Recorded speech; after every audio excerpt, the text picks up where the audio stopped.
Sukses dengan menjadi YouTuber atau menjadi YouTuber sukses. Bisa nggak sih ngomongin saat ini ya?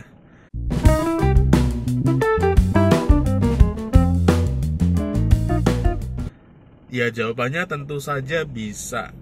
Kehadiran YouTube dan media sosial yang lain tentu saja itu memberikan peluang setiap individu untuk mengekspos dirinya, untuk mengenalkan siapa dia, apa aktivitasnya, hingga memberikan peluang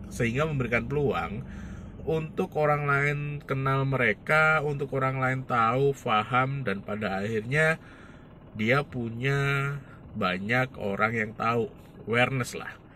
Akhirnya dia terkenal, akhirnya dia banyak orang yang paham dan tahu siapa dia. Dengan seperti itu, tentu saja kalau kita ngomongin YouTube ya, tentu saja potensinya adalah orang itu akan paham siapa kita, dan tentu saja dengan seperti itu memberikan peluang untuk ketika kita punya jasa, ketika kita punya sesuatu yang kita sukai, passion, itu bisa kita jual. Nah, itu potensi sukses melalui YouTube. Namun di sisi lain sebetulnya kalau yang ditanyakan adalah bisa nggak sih sukses menjadi seorang YouTuber dan berpendapatan dari sana? Pengalaman saya menjadi YouTuber, meskipun nggak gede-gede amat ya, kalau dibilang sukses juga sebetulnya belum, karena dari pertumbuhan channel baru yang sekitar 100.000 subscriber, itu memang dapat pendapatan kita dari YouTube langsung, yaitu dari iklan lewat AdSense. Namun kalau teman-teman tanya berapa besarnya, sebetulnya besarannya nggak seberapa teman-teman. Dengan angka 100.000 subscriber itu kalau dibilang cukup, ya dicukup-cukupkan. Apalagi kalau teman-teman itu sudah berorientasi dengan yang namanya investasi di sana. Beli alat kamera mahal-mahal, bangun studio, beli komputer editing dan sebagainya.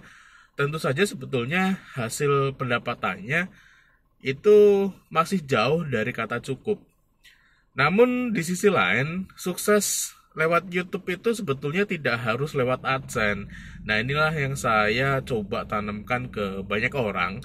Saya kasih tahu ke banyak orang sebetulnya kalau menjadi YouTuber itu orientasinya AdSense nanti akan capek. Karena AdSense di YouTube itu gak seberapa hasilnya. Ya aku bilang bisa dikategorikan kecil lah, kecuali memang channel teman-teman itu tumbuh gede. 1 juta subscriber, 2 juta subscriber, terus view-nya juga gede. Namun kalau channelnya itu seperti channel saya yang satu asa ini, maka hasilnya nggak seberapa, kecil. Nah dari sana jangan berfokus pada AdSense-nya, karena untuk dapat AdSense kan juga ada syaratnya ya, 1.000 subscriber dan 4.000 jam tayang. Maka teman-teman jangan berorientasi kepada yang namanya AdSense-nya, tapi juallah sesuatu yang teman-teman miliki lewat YouTube. Apa itu? Misalnya teman-teman seorang pelaku usaha ya bisa menjual produknya atau usahanya lewat YouTube. Ataupun misalnya teman-teman punya jasa ya jual jasa teman-teman lewat YouTube. Caranya gimana? Bikin konten, kasih tahu orang ya bahwasanya teman-teman punya produk apa, punya bisnis apa saja prosesnya dan sebagainya. Nanti orang akan paham bahwasanya teman-teman itu punya produk yang memang menarik. Nah dari sanalah sebetulnya kita bisa membuat si audien kita lebih percaya ke kita dan lebih percaya ke produk kita. Dan dari sanalah kita bisa memasarkan produk dan bisnis kita. Dan ketika teman-teman orientasinya adalah untuk mengembangkan bisnis, sukses menjadi YouTuber dan untuk mengembangkan bisnis ya, maka teman-teman sebetulnya dari awal itu tidak harus ngejar yang namanya jam tayang 4.000 jam dan yang namanya 1.000 subscriber. Bahkan dari awal pun teman-teman sudah bisa menghasilkan dari YouTube. Jadi tidak harus lagi tergantung dengan yang namanya AdSense.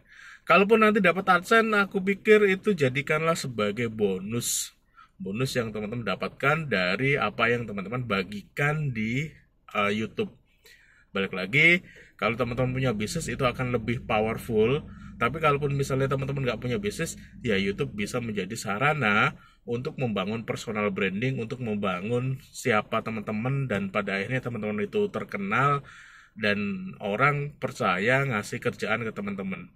Nah, itulah menurutku YouTube bisa menjadi kendaraan atau alat untuk mencapai kesuksesan.